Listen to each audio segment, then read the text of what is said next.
外国政府的中高级教育官员最近专门飞到新加坡，参加了一个为期5天的培训，叫教育转型，做出战略性选择。课程直接以新加坡为案例，围绕国家改革教育政策、建设学校、提升教师专业化等方面进行教学。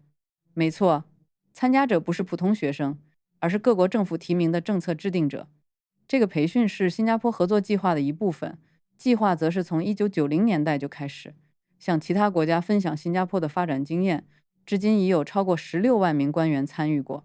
今天的师承治学就来和大家聊聊，新加坡到底做对了什么，值得别国官员专程来学。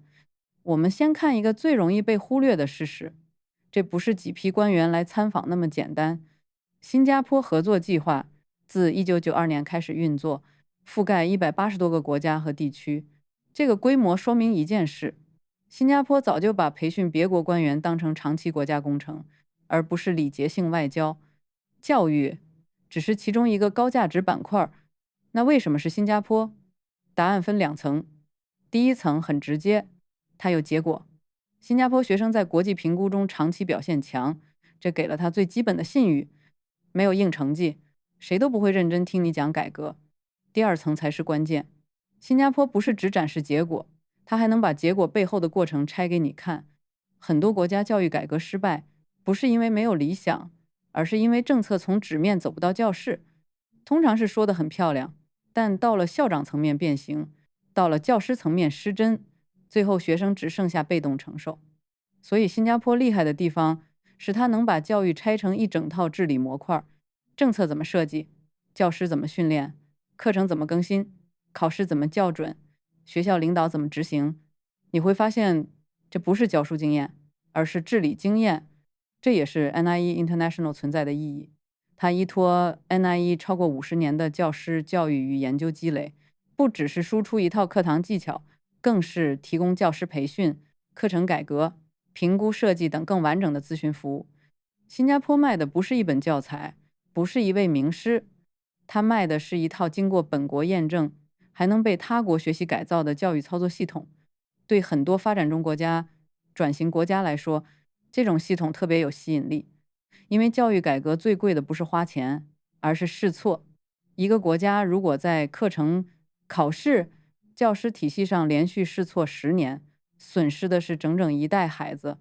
新加坡提供的价值就是帮你缩短摸索周期，减少制度摩擦。我们再接着往下看，为什么新加坡教育可以对外输出呢？这不仅仅是因为新加坡教育很强，所以别人来学，还因为新加坡擅长把本国政策经验整理成别人可以学习、模仿的标准件。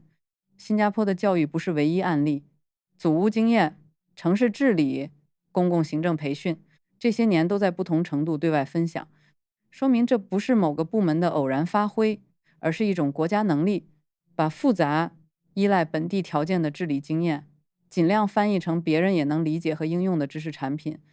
教育为什么尤其重要？因为教育有3个特别强的优势。第一，它天然带有正当性。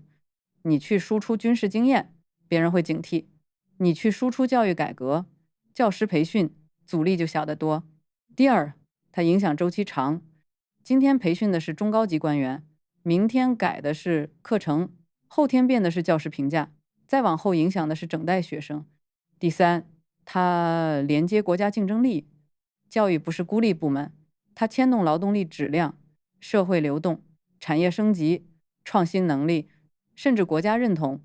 所以，当新加坡把教育治理经验持续输出，他做的已经不只是分享心得，而是在全球范围内建立一种认知。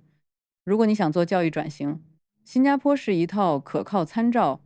这个位置本身就是软实力。很多人对软实力的理解太文艺，好像就是电影、音乐、品牌形象。但对一个小国来说，真正耐用的软实力，往往是别人遇到难题时，会不会想到你。在教育这件事上，新加坡正在争取的就是这种位置。更值得注意的是，这种输出不是靠口号，而是靠机构。MFA 负责 SCP 这样的国家平台， NIE International 负责专业咨询、教育研究、教师培训、政策经验彼此咬合。机构一旦成型，输出就不会停留在一次访问、一场论坛，而会变成持续性的国际关系资产。对于家长来说，这里有个很值得咀嚼的反差。我们平时在本地感受到的是教育制度带来的压力，但从国家层面看，这套制度之所以有输出价值，正是因为它在管理复杂性上表现得太稳定。稳定本身就是产品，能被别人学的不一定是最温柔的制度，但往往是最可执行的制度。不过讲到这里，一定要踩一下刹车。新加坡教育能输出，不等于新加坡教育能被任何国家完整复制。很多国家真正想学的是结果，但新加坡真正难学的是前提。第一个前提是行政执行力。新加坡很多政策一旦定下来，从部会到学校到教师培训体系，通常能相对整齐的推进，不是没有摩擦，但很少出现中央喊口号，地方完全跑偏的情况。第二个前提是长期一致的人才战略。新加坡几十年来都把人力资源视为核心资产，所以教育、经济、产业、技能培训是互相配套的。别的国家如果今天要精英教育，明天要绝对平权，后天又被财政压力打断，中间没有连续性，再好的方案都会碎掉。第三个前提是社会对规则的基本接受度。新加坡家长当然会抱怨，尤其谈到分流、考试压力、补习文化时，情绪都很真实。但整体上，多数家庭仍然相信教育是重要通道，仍然愿意配合学校制度，也愿意在能力范围内投入。这种社会心理很重要，因为教育不是政府单方面完成的，它需要家庭长期协作。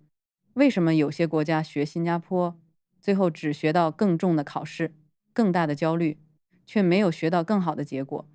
因为他们复制了外壳，却没有复制支撑外壳的条件。你可以抄课程框架，可以抄数学教材，可以抄考试制度，但如果教师训练跟不上，行政体系撑不住，社会信任不够，制度很快就会变形。